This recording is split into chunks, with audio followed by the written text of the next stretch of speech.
uh, who are stars of and creators of the new film Final Heat. Gentlemen, thank you very much for your time. Absolutely. Thanks for having us. Thanks for having me. Yeah, pleasure to be And here. hey, no worries at all, man. No worries at all.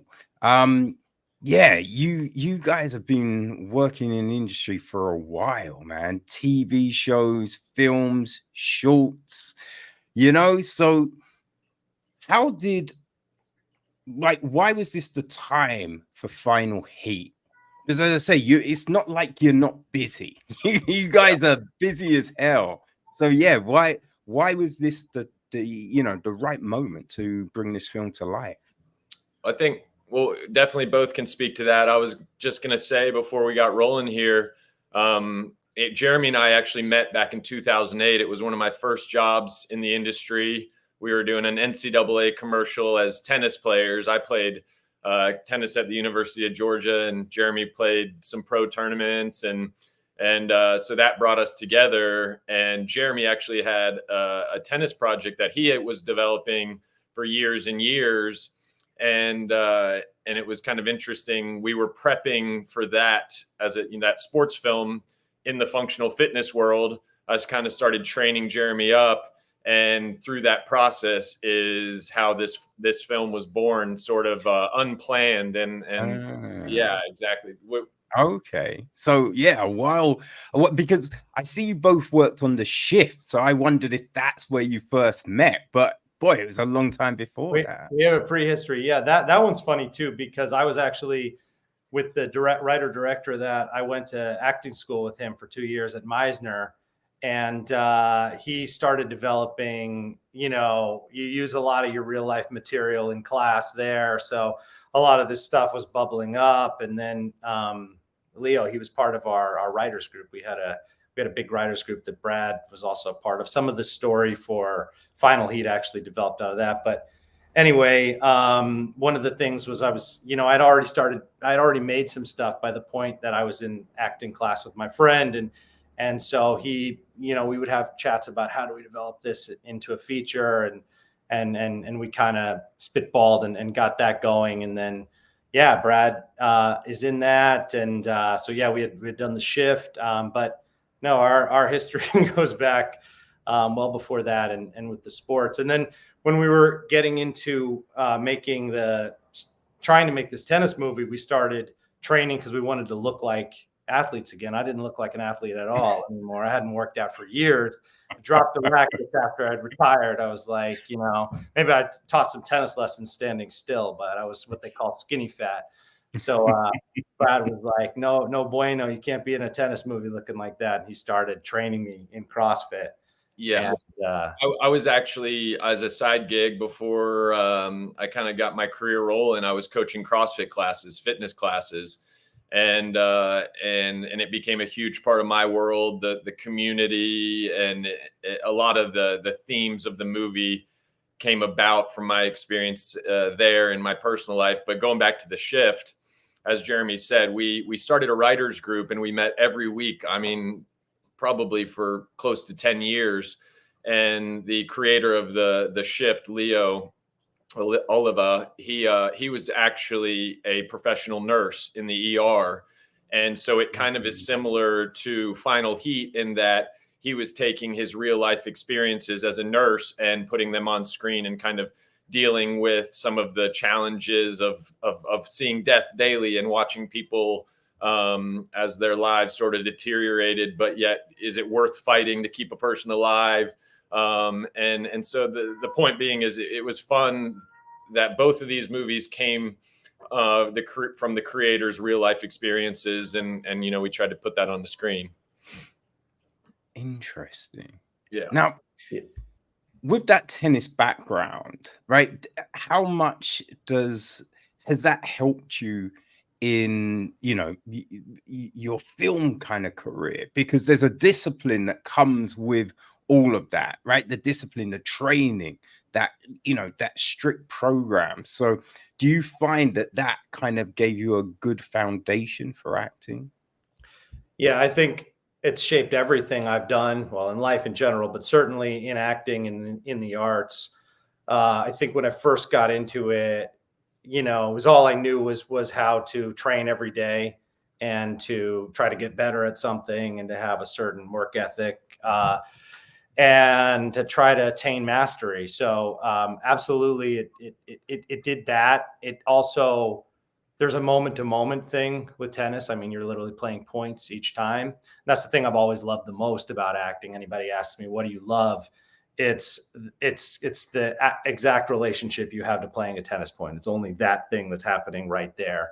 And if you're not locked in, you're missing it. You're going to lose, So I've always had that thrill that I get from it that I really don't get anywhere else, where I'm just like really right in the moment when I'm doing it well, hopefully. When I see the dailies and I'm like, you're not in the moment. You're thinking about directing. Yeah, I apply the lessons that I've learned through that to try to just have strategies and focus and a game plan of where I'm driving my career. Yeah, it's funny. We end up so often going back to sports metaphors and tennis metaphors because that's our language, Jeremy and I.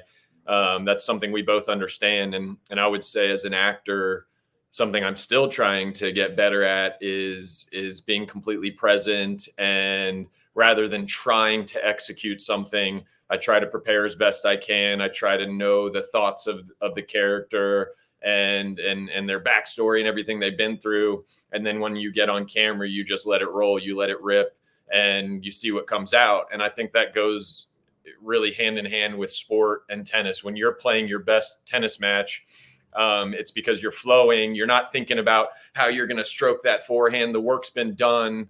And at that point, all you want to do, like Jeremy said, is be present in that moment and trust that your authentic self will come out. So it's amazing. And then obviously the training and the work ethic, the necessity to be self-motivated as an actor, as an artist, is essential. And it really, I don't think I would have been able to come out here to LA and be successful if I hadn't, been able to implement all those lessons that I'd learned as an athlete. Right. And the team aspect as well. Excuse me. I played college tennis, so it really helped me to learn how to function within a team environment. And if there's anything that you got to be able to do as a film producer, director, actor, you have to be able to understand you have an important position within that team. And if you don't pull your weight, the whole thing falls apart. Everybody's got to do their part, or it just doesn't work. And I felt that same way as a teammate on a college tennis team. Yeah, that makes sense. What about your style of play, right? Did that kind of influence the style that you brought to acting? Kind of like, were you a baseline player? You know what I mean? Did you take it to the net? Like, you know what I mean? Of tennis. I appreciate that. That's a great question. That is a great question. I think for me, yeah. I mean, I was a very aggressive player, very classic American, big serve, big. No, I would like to say big serve, big forehand, but actually it wasn't a big forehand. I was mostly a serve and volleyer. Take the ball very early, try to return close to the baseline, try to always be pressuring the opponent. I think I would probably say two things in as that relates to acting. Is one, yes, it's a strength because I have a lot of intensity, people say for them most of the time. And I'm attacking scenes and coming at it. But the flip side of that is what it was is a little bit of a weakness in tennis, and a hindrance is that I was too aggressive a lot of times, and too, it probably was a limitation on the potential. And that just came out of like really trying to control things, really trying to always, and not having sort of a little bit of the trust to like, okay, let the other player hit the ball and see what happens. And I think I've tried to learn from that, in acting and in the arts of be able to breathe and to let it happen, and to not do all the things that hindered me there, but to take the good parts and use them. So so I definitely think the style's impacted, and I try to, and I also to directing too, is to allow very much so allow everybody around you to complement what you're doing and to boost what you're doing, rather than just manipulating and being like, I want it this way. Jeremy's a lot of fun to act for. As he directed Final Heat, I think his tennis style really does show, because, like you said, he was aggressive. He went against the grain. He's always kind of the guy that's going against the grain. And we didn't have a lot of resources to make this movie. I would say I was the one who was doubting often, like, if we could pull off what we pulled off. And Jeremy always said, no, we're going to do it. We're going to find a way. We had so many producers, line producers, people bringing, we're going to with a budget. And they just said, no, you're not going to be able to make this happen with the resources that you have currently. And Jeremy said, we're going to do it. And I think it's very similar, to the way that he plays the game of tennis. He's not going to listen to anybody who tells him that the way he's doing it isn't going to work. He's just going to take his style and give it to you. So, and I was a way more of I wouldn't say defensive player, but I had heavy spin and I was a grinder. And I think that goes into it where I'm a little bit more cautious. But it made for a really great teamwork. And I think we were able to complement each other and fill in the gaps. And it's pretty amazing through all the stress that comes with filmmaking and developing a project. We somehow managed to really never get into a fight, never get into a disagreement that got out of hand. I think there was one time where we had to walk away when we were working on some promotional material. And then 30 minutes later, we were back together. Hey, we got through it. No big deal. And I think that's rare. I don't think that happens often, and I was really proud of us for being able to stay a unit. And I think that just goes into the complementary aspect of what we bring to the table. Yeah. Okay. So a couple of things from that, right? So, okay, right. It's an interesting thing, right? Because you have all of these people around you, right, who have maybe been in the game for longer, right? Especially in a certain position. And they're telling you, okay, this can't be done. Right? No, you should do it like this, which there must be a lot of pressure with that. And you bring these people in for a reason, right? To help you bring a project to life. But I think you speak to so many different writers, directors, producers. No one does a project exactly the same. So but people tell you, oh, you should do it the same, right? So you want to bring your individuality to it. So how do you balance that, right? How do you balance taking some feedback, but then going, no, but it can be done, right? I can do this thing, right? How do you coalesce that in your head? Yeah, it's a great dilemma that I think is ongoing. There's a certain formula and rigor, discipline to filmmaking that people who've been doing it for a long time know and have expertise with, and they're going to tell you when you ask them, can we do this? Well, they're looking at the way that it's supposed to be done, and they're going to say, well, no, you can't do it because you can't do it the way that it's supposed to be done. Obviously, there's a way to do everything. Now, maybe not at the level you want to do it at, but if you want to pull something off, I mean, you're going to make compromises in some ways, but part of it is, am I going to make this or am I going to not? And if I'm going to make it, what corners can I cut? What do I have to cheat? That's not going to compromise the integrity of what the vision is, because overall, what am I trying to say with the film, and how do I get that across? And I think, for me personally, it does go back to origins. I didn't come up in the film industry. I didn't come up in the acting world. I kind of got started later. I kind of tried to figure everything out on my own. The very first film that I made, Know Thy Enemy, I produced on that and wrote. And we were just using a lot of, it was about an aspiring musical artist. And we were using a lot of like paparazzi following him and videographers. So we're using footage of, we were mixed media. We were intercutting like found footage. And the story was about this star that was elevating. So it was huge in scope, but we had a tiny little budget. So we're doing the wrong kind of movie for the scale of what we have theoretically. But we wanted to make that movie. We wanted to tell that story. So we tried to tell it on our terms by boom, boom, boom, boom, boom. You're cutting between all this, like this footage of somebody's watching it through this little, camcorder, and they're watching a star, and it feels like that because that's how it would look, in that kind of footage. So you're getting that same message across, just not in the way that you'd be doing on a studio, budget level.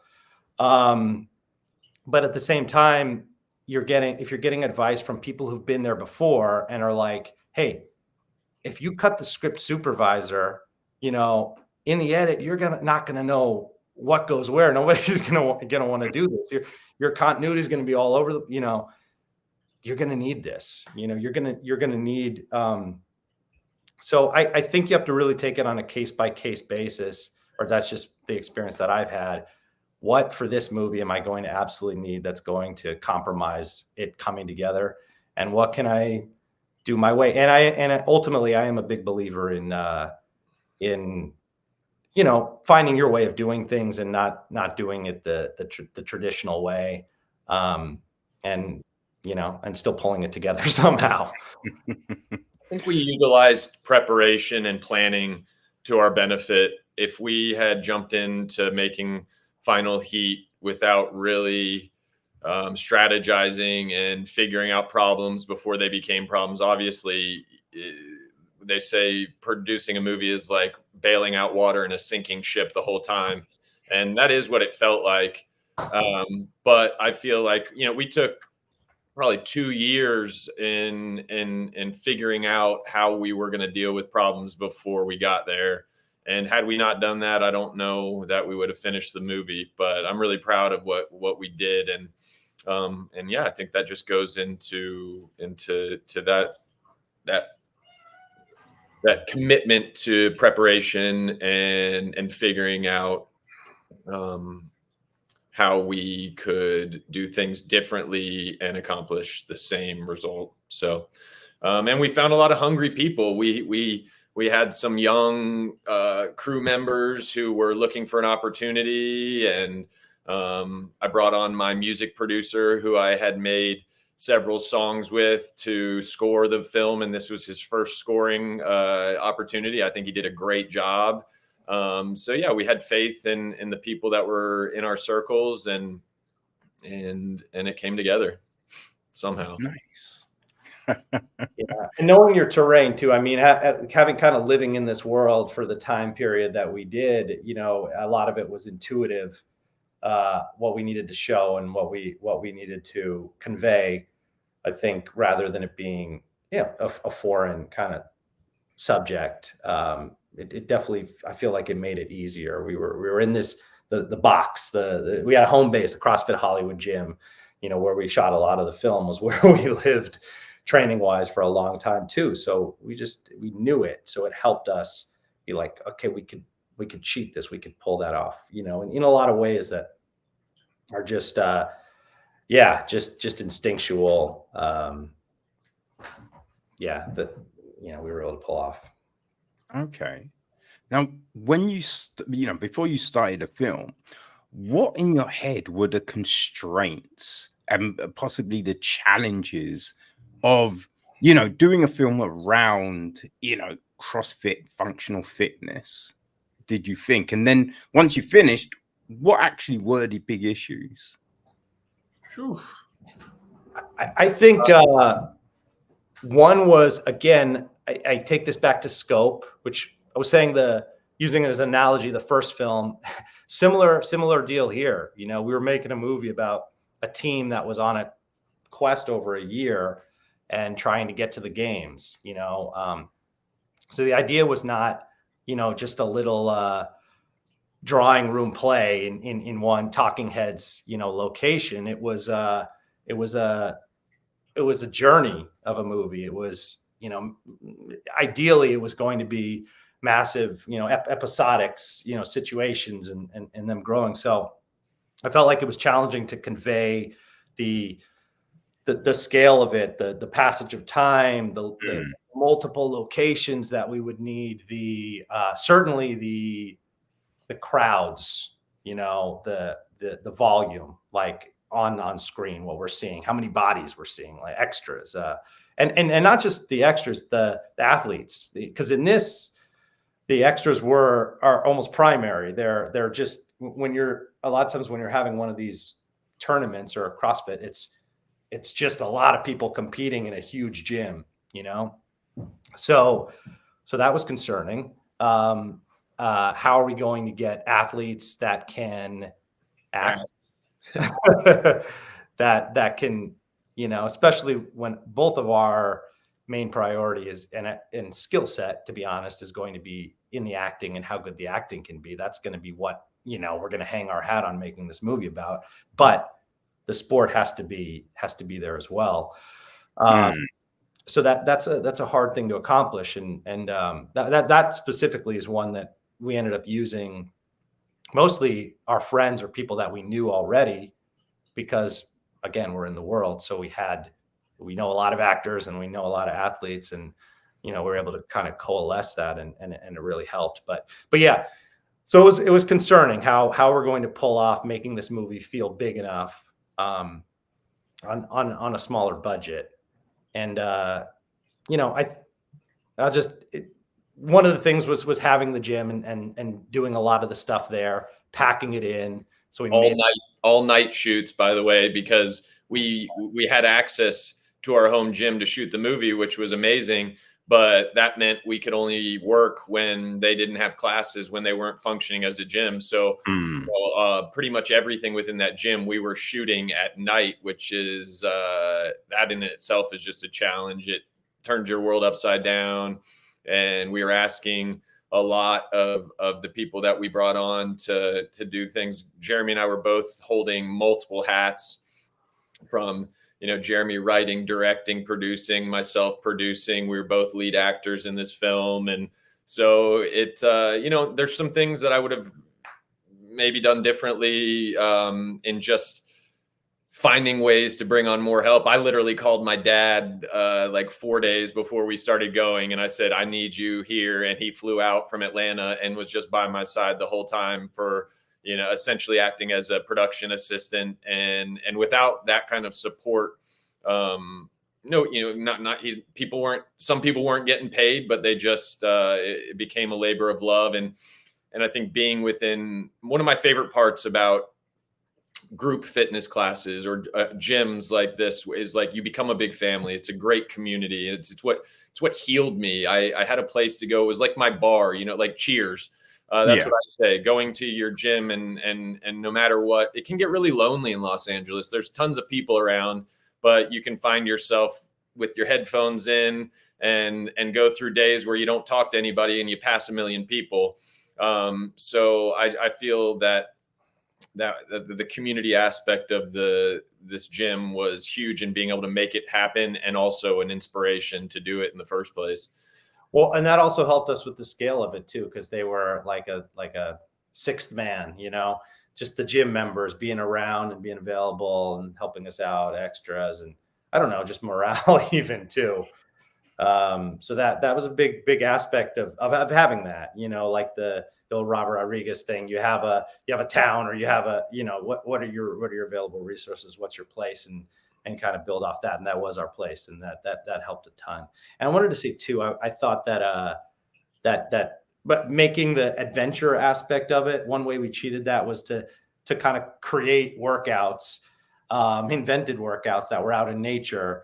And so it gave us this sort of disappearing act from Brad. No, this dynamic, energy of movement that was going on, that maybe those workouts haven't existed yet in the real world, but hey, it's a movie, and they could exist, because CrossFit says be prepared to train for the unknown and the unknowable, and so this was unknown, and so you work around, you creativity, obviously you find ways that helped. Right. Oh man, that's interesting.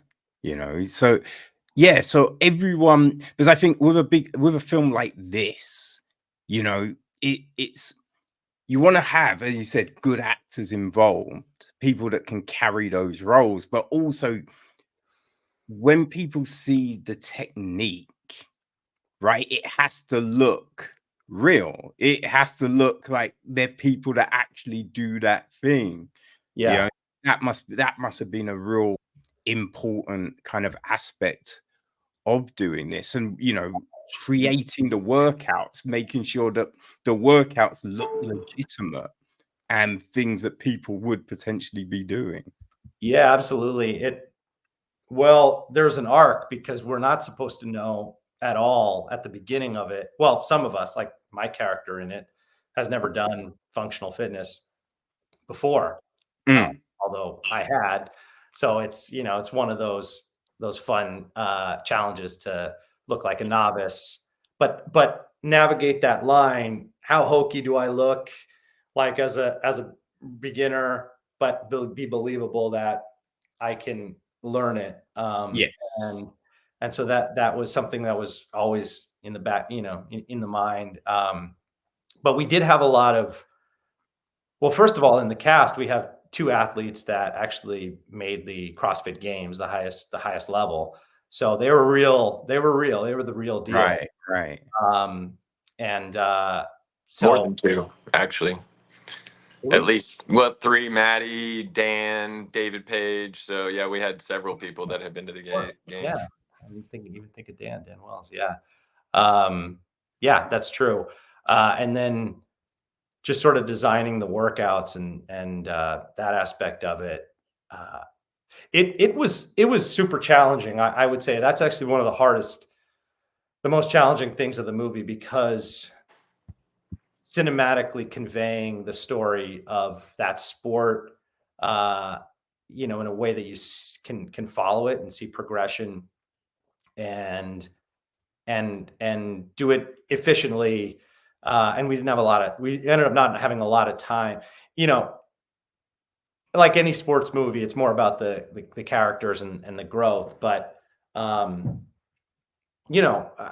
I probably would have liked to have even had a couple days to really just do some spectacular, some fun stuff. We didn't end up getting much time to do too much fancy, which is okay. We told the story, you That know. was Mm, a big thing that excited us, actually, was how cinematic and cool the workout stuff could be, the cool Olympic lifts, and actually our DP, original cinematographer, fell out probably less than a week before we Oh, shot the film, boy. and we had already started rehearsing some of the ways that we were going to shoot it. So that became a major hurdle that we had to cross. And Jeremy, as a director, had to start working with a new cinematographer. I don't know, what was probably about 3 days out from when we started shooting this thing. Would you say, Jer? yeah, it was pretty close out. I think, yeah, maybe Less a than a few more week. than that, but yeah, less than a week. Yeah. But he was great, and he was really committed, and ended up bringing a lot to it. And he was a protege, actually, of the DP we were originally going to work with. So Right, they were right. able to communicate and transfer what we had been working on. So it wasn't a total lost cause, but it was a challenge. Mm, yeah. I mean, the the GoPro aspect of it, I thought was interesting because it allowed you to get these different angles on some of those sequences and see them in that kind of different perspective. So you could be a bit more dynamic with those shots, did you feel? Yeah. I thought it was cool too that, because we were sort of a show within a show in pieces of this film, where we are creating a documentary within the film. And Mm, so it was cool that it allowed you to break some rules of cinematography and get away with it. And that was one fun thing. But certainly, yeah, I mean, just the GoPro camera in general, you can toss it around, you can bust it up, you can put it on your head, you can, throw them around. So it was a cool, I don't want to say gimmick, but it was, what's the word that I'm looking for? Feature. Um, what's that? Instead of feature. Yeah, it was just something where we felt like we could create something that felt somewhat unique and original to movies that we've seen before. And I thought it turned out pretty cool as well. And also, we want to get in the psyche of, for me, that's what I'm fascinated by with sports movies, particularly, is the psychology, sports psychology, because it's like real life. I mean, everything you have is going to come out under competition and Under pressure. Under pressure, and your thumbnail, fingerprint is revealed when you're playing something. There's nowhere to hide, and the GoPros really give us a first person view of what they're seeing and what it feels like. And so we're just trying to get in there deeper and deeper into what you're actually going through. So the GoPros allowed us to get a little more intimate too, from a storytelling point of view. Now, you mentioned like sports movies. There's been so many iconic ones, right? When you think about Any Given Sunday, Remember the Titans. Oh, that's a favorite. Oh man, love that one. I still cry. Yeah. Oh my God. Right. Yeah, but there's these films that are so good, and then think about certain sporting events that we watch, right? Like UFC 300 was the other week, and God damn, that was a show, right? I got that pay-per-view. You better believe it. I tried to get Jeremy to come over, but I couldn't get him over for the event. But it was, that was incredible. How would you not go to Brad's house and watch the fights, Jeremy? Yeah, why not? Where were you, bud? I think I was watching basketball that night. I don't remember my excuse now. Sacrilege, man. I'm playing some sports, let's say.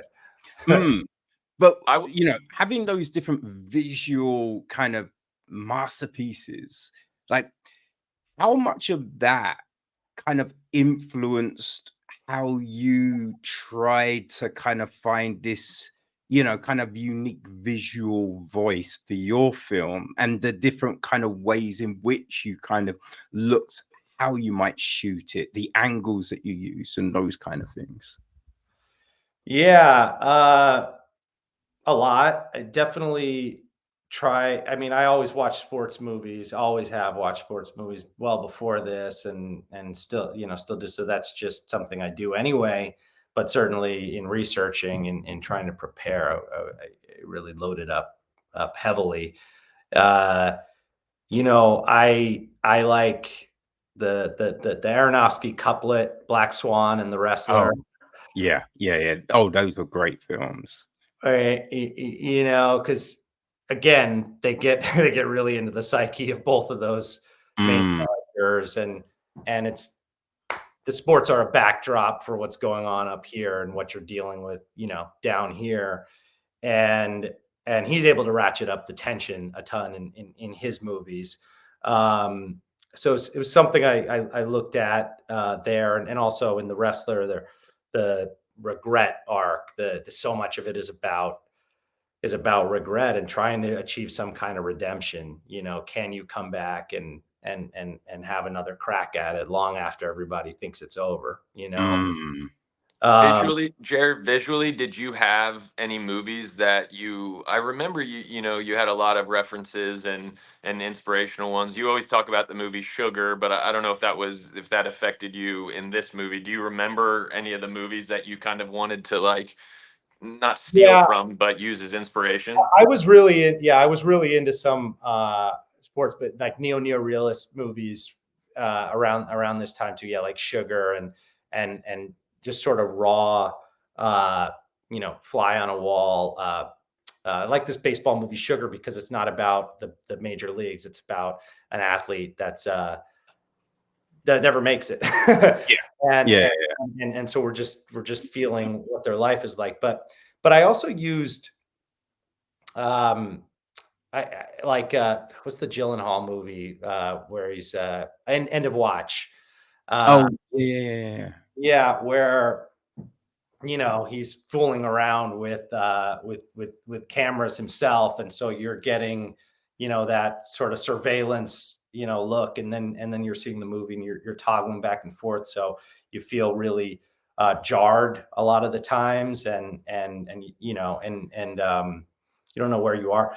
We did try to go towards, we looked at for a while doing some zooms, some like Friday Night Lights, you know, effects, some, you know, where you're Southland, as well, you know, where you're here, and then you know, you're in with the characters. Yeah.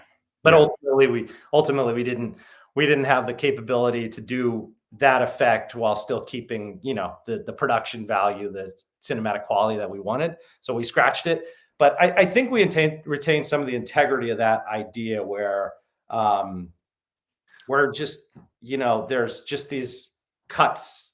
I think we did more through cutting, where you feel like you're suddenly in on, you know, in on characters, and you're Yeah, being pushed around a little bit.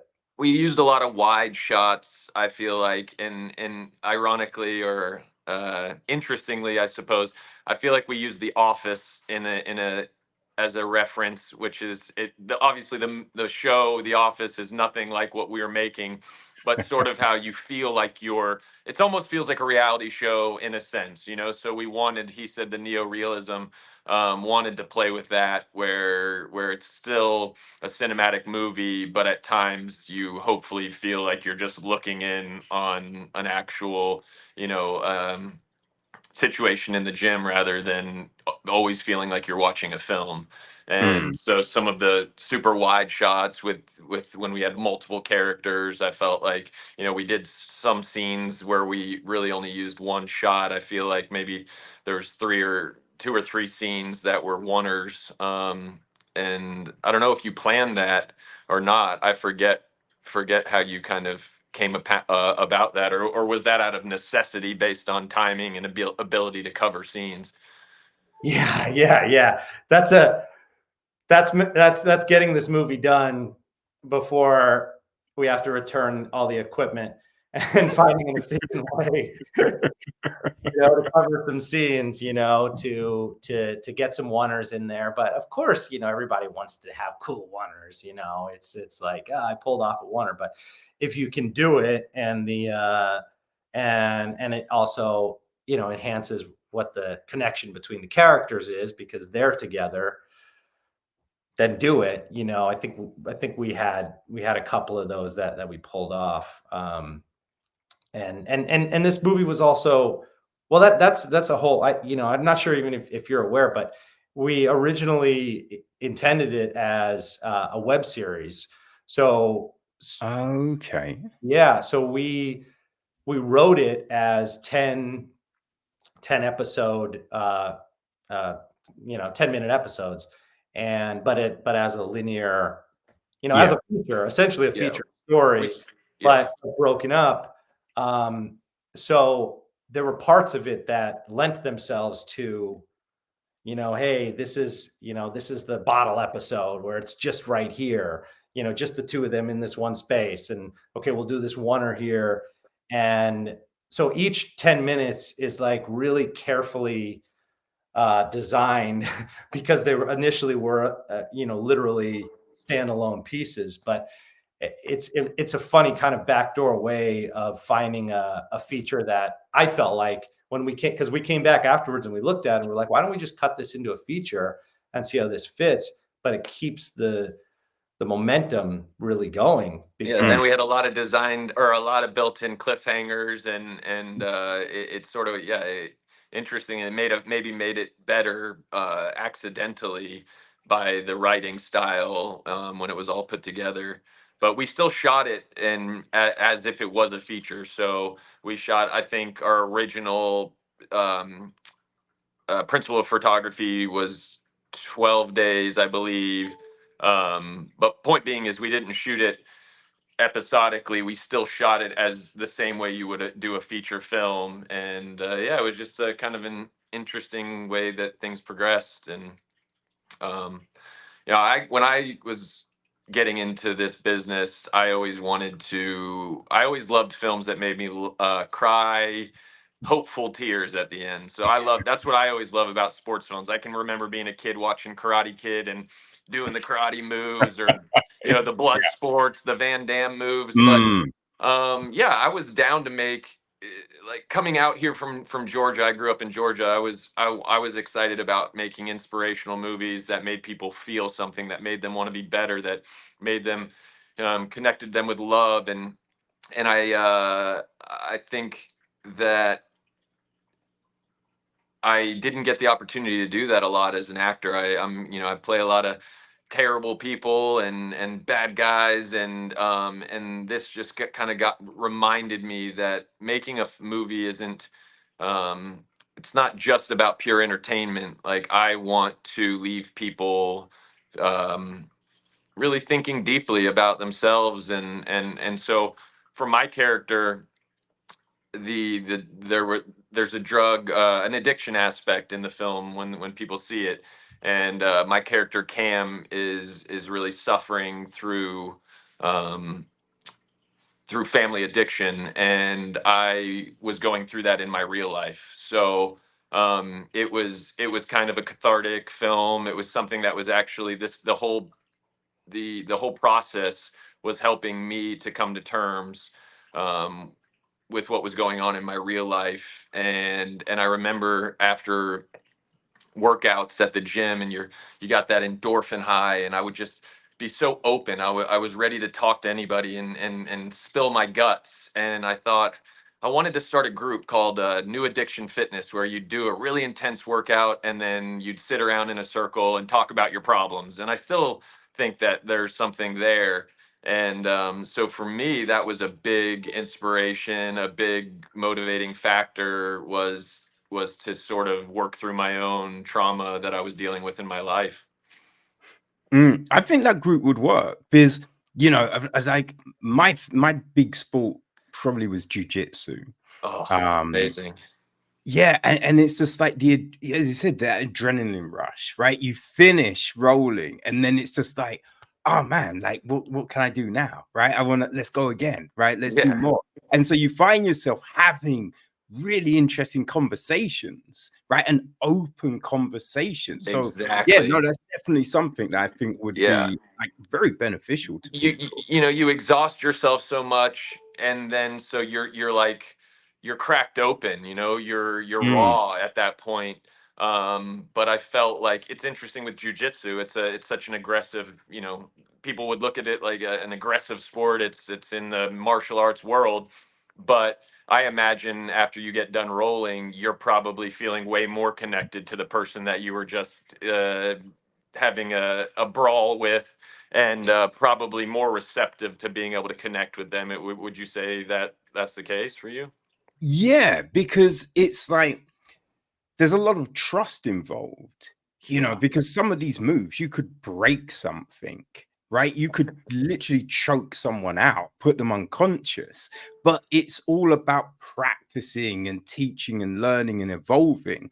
So you're doing things in a way, so you're just like taking it to the point, right? It's just like, okay, so this move, technically, if I pushed more, this would happen. And it's like, okay, yeah. And then this is the escape from it.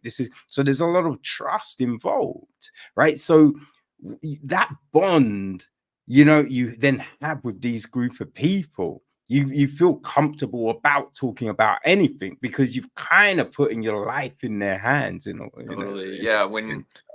I love that. I think that's spot on with a lot of our experiences. You bleed, you sweat, you cry with people, and I even remember when I was coaching these classes, and I had certain clients who would be in the middle of a workout, and because they were so exhausted and so raw, a 50-year-old man broke out into tears, and I'm like, this is like I was 25-year-old. I didn't really understand what was going on, but he was dealing with a divorce and losing his kid. But it was just so interesting that on the outside it looked a little weird, but then when I talked to him afterwards and got a sense of what was going on, I realized this was the only way that he could actually open his soul and let that out. I remember telling people over and over, like, my favorite part about being a leader in that gym and doing these classes, you'd have these little women who would come in, and they're just meek, and they have this gaping hole of hurt within them, and then you get a little bit stronger and you accomplish things in each workout. That's another thing about the competitive fitness is Mm. you push past the limit every time. You do one workout and then 3 months later you do it again, and the goal is just to be a little bit better. And I feel like people were able to carry that into their real life, where they proved in this testosterone environment, filled environment, competitive environment, that they could hang, that they could be more than they ever thought they were. And I watched people's lives blossom, and their ability to find love and believe in themselves. And so that all just goes into why I felt like this was a cool world to tell a story in, because I just saw people growing. And I think that all that sort of made it into the movie in one way or another. Yeah, no, definitely, right? Because you can see that evolution, and that's a great thing. Like every time you go back, you can actually tangibly see your evolution, right? The way Mhm. you've improved. And you and Jeremy must feel that in your acting, right? You've done TV, you've done films, you've worked on big franchises, right? So the fact that you're getting rebooked for this stuff shows you know what I mean? Your talent hasn't stagnated, right? You've been working in this game for a good while now, which again shows your evolution in it, right? So there is those parallels again with the sport and what you're doing now in this kind of stage of your lives. Yeah, 100%. I think the idea of measurables you're talking about, like we say that a lot in functional fitness. You have something you can actually see, a number, and you try Mm, to improve it. Everything's measurable and recordable. That would be something that I would say at the beginning of every workout. And that's what was cool about it. Rather than just going in and completing something, you would go in and you put yourself in a situation where you could see the progress. And I think when you give yourself that opportunity to actually be able to measurably see yourself moving forward, it just creates a snowball effect. Um, and I do feel like well, as well as producing this movie, as a first time producer on this film, I love talking to people about we were hiring a line producer one time, or for the film. And mm. I didn't know what a line producer did. I just didn't know what their purpose was. I didn't know what a script supervisor's purpose was. And it was really interesting that just simply learning what everybody's function was, what everybody's purpose on set was, made me a better actor. And I'm not even sure why. Um, but it was a really cool thing that I found. And this is kind of going off topic. I don't want to steal the time here, but I just lost my train of thought. I guess it wasn't that important. Well, It while, is It'll come to me. we It'll come to me. while you're make coming you up a with better that, actor. I was just going to add in. I think, and this kind of comes full circle back to the beginning of the conversation. You asked why now. We do primarily act, and we both, I think, had a lot of growth, a lot of measurable growth in that in like the last 4 or 5 years. And so with things come in waves. We worked really, really hard on this film, and then we kind of just had been sitting on it after we turned it into a feature. We weren't even really doing anything with it. And our manager came along and it was actually at Thanksgiving and watched it, and his fiance actually fell in love with it. And she was like, what's going on with this? Why aren't you guys like pushing this? And we're like, it was just a stage in our lives. We're focusing on actually doing it now. They're like, do you want to try to sell it? And we said, yeah, sure. I mean, go for it. And he put together a pitch and started looking for deals, and we got a number of offers. And but it's all part of what makes you grow and what makes you the acting stuff that we've done, the writing and directing and creating a film a number of years ago. It's fuel, it's ingredients that have gotten us to kind of where we're at right now. And I feel like we are full circle back to like, okay, we're about to release this movie. And it sort of inspires you to make another one, make a bigger one, or make a deeper one, and continue to kind of grow. But it's combined. It's the combination of our acting histories and what we've learned in that, continues to stack brick by brick to hopefully allow us to create more things and to grow higher. Yeah, I Yeah. mean, well, the way this finishes, it kind of speaks to there could be more, right? Is that, something that you've had in mind, to hit those next chapters of these characters' lives? I think that would be amazing, and we did design it that way specifically, and that actually goes back into partially the fact that we developed it more of as a series originally. So the idea was this was going to be season one, and we'll see what happens and go make that season two. But I do feel like there's more story to be told, but it also had a resolution, and that hopefully is satisfying to people that watch. But we've talked about it a little bit. Jeremy and I have spitballed if this is a world that we want to jump back into, and I think I'd be really excited to do that, with everything that we've learned and the growth that we had through the process. But yeah, it certainly leaves you at the end thinking, okay, where does this go now? What happens next? Well, Mm, yeah, and I would say that's something that we would be happy to dive back into and explore, because we've also not dropped the ball on fitness either. Like we've continued to train, and Brad always books. He gets so many physical roles in his series. He's always taking his shirt off. So Yeah, you know, right. uh, so he's got to stay jacked. And if anything, I've certainly expanded a lot in just knowledge of different. Well, you kept directing like this. This was Jeremy's first feature film directing mm. project, and immediately after we finished this, he went into multiple other projects. No other features yet, I don't believe, but we shot a pilot that we kind of have to release, and several shorts. And so I would be excited. Am excited for the next project that I get to work on with Jeremy, where he's directing, because I thought he did such an amazing job as a first time director, and now with even more experience, I can't wait to see what he brings to the table. Like I said earlier, there were certain things that I didn't understand the process that he was going through, and then by the end of it, it all made sense to me. So if not a sequel to this movie, we are already kind of in the brainstorming uh, arena for the next sports drama that we can tell. So that should be coming hopefully within the next year.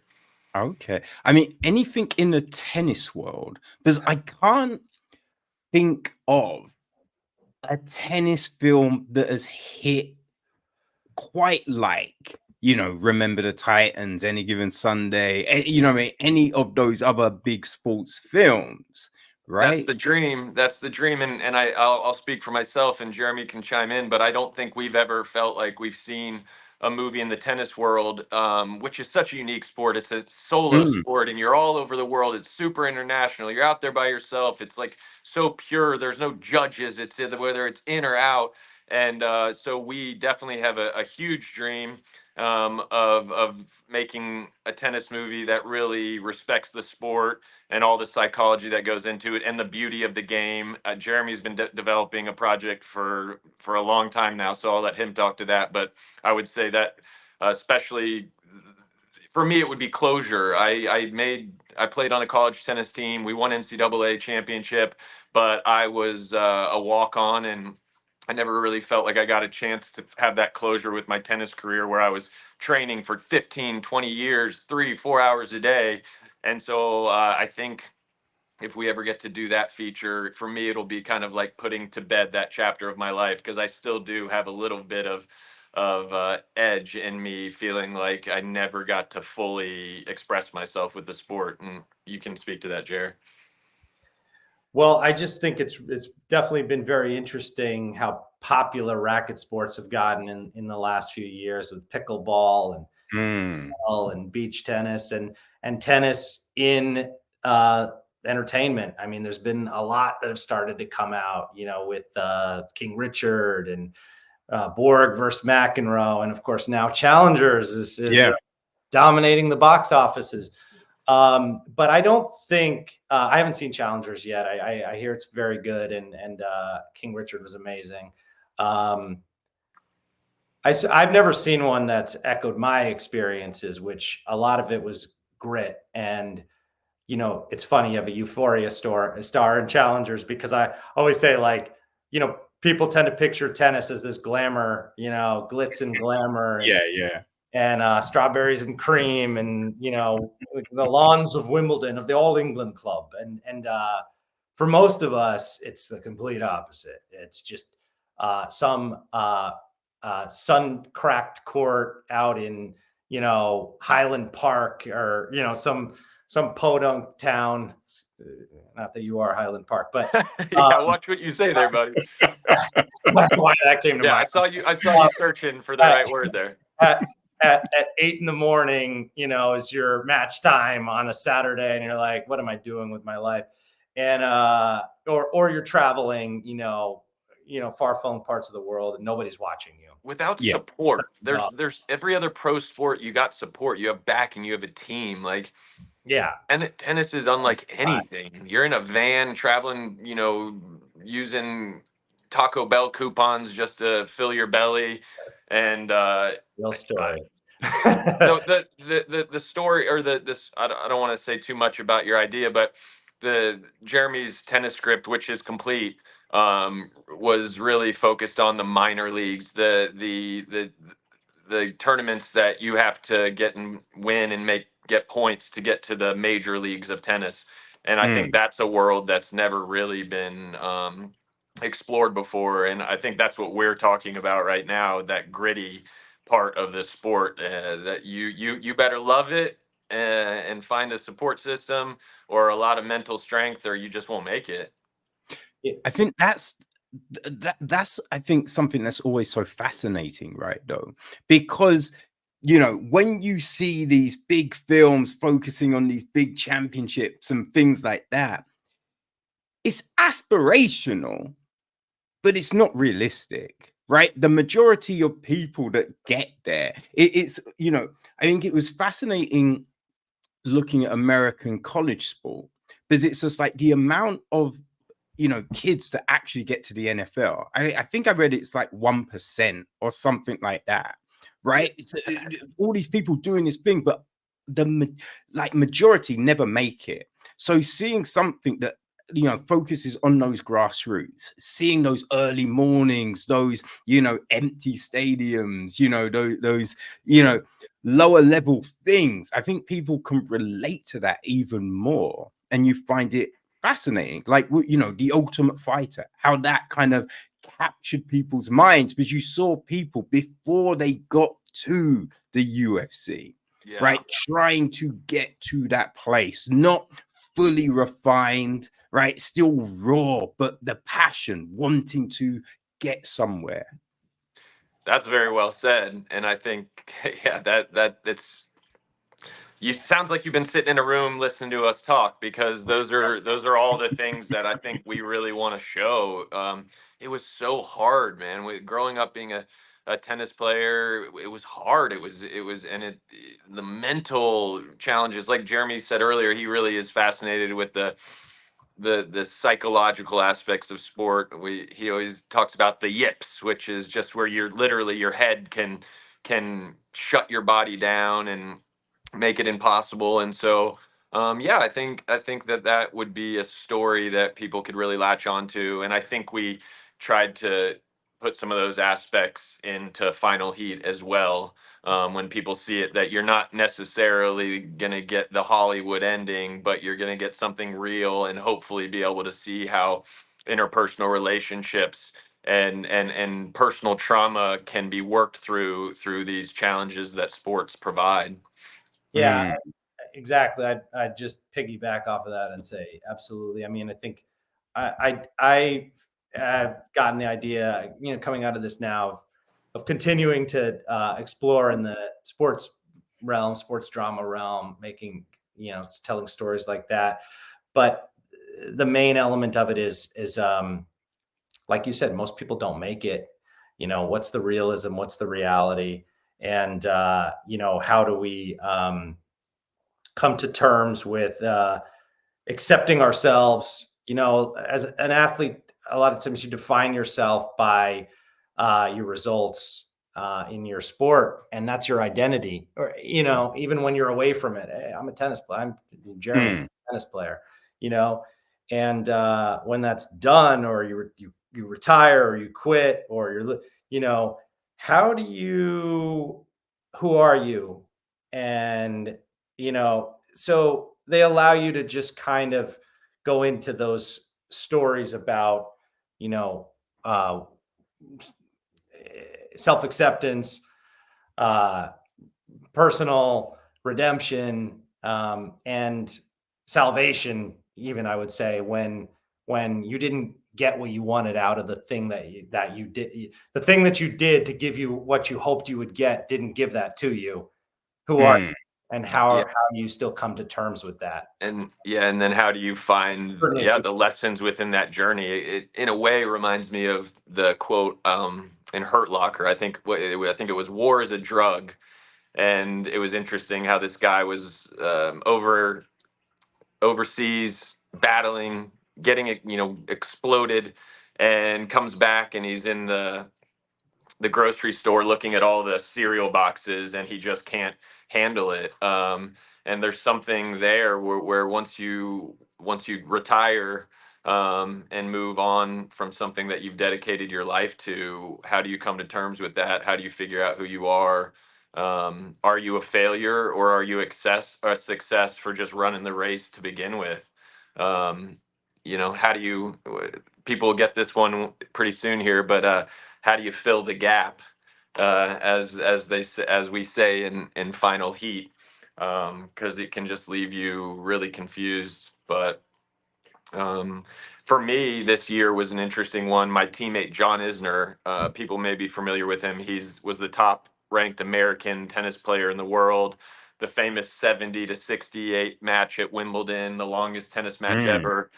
He was my teammate at the University of Georgia, Oh, and so when he retired, I had this I don't know if depression is the right word, but it hit me hard because I was like, I may never have gone pro. Maybe that wasn't even what I was trying to do, but it sort of just felt like it was over. When he finally retired, I mm, had to come to terms, like, that was the last guy from my generation that was still out there battling. And it was a really crazy psychological moment. I had to text him and just tell him how much I loved him, and I wanted to tell him that because just seeing him out there battling, it felt like he was fighting for all of us. And um, Yeah. yeah, if you're not willing to kind of get introspective and challenge yourself in new ways, when you come to the end of the line with one story, it can be tragic. But I think that's what filmmaking has also been for me and Jeremy. Jeremy got into this business because he was trying to make money to go out and be on the professional tennis tour, because you have to support yourself through it. So it's just interesting how filmmaking was our outlet after we were done training as essentially pro athletes. And I always thought that was a really cool story with Jeremy, how he transitioned into this world, but in his brain at the beginning, he was just trying to get out there and be on the tour. interesting. Man, it's crazy how life, takes you in these kind of wild different directions. But hey, you know what I mean? You're both doing your thing and you're doing it well. So that must be a great feeling, man. Life is Yeah. good. Yeah, we're happy. We're proud, and we're we're eager.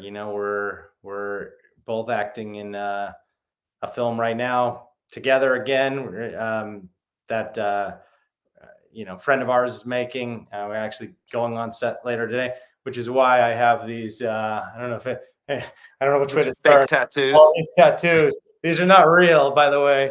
And I didn't completely transform who I am from Final Heat. I mean, maybe a little bit, but it's for the role. So step in the evolution. We're continuing here now.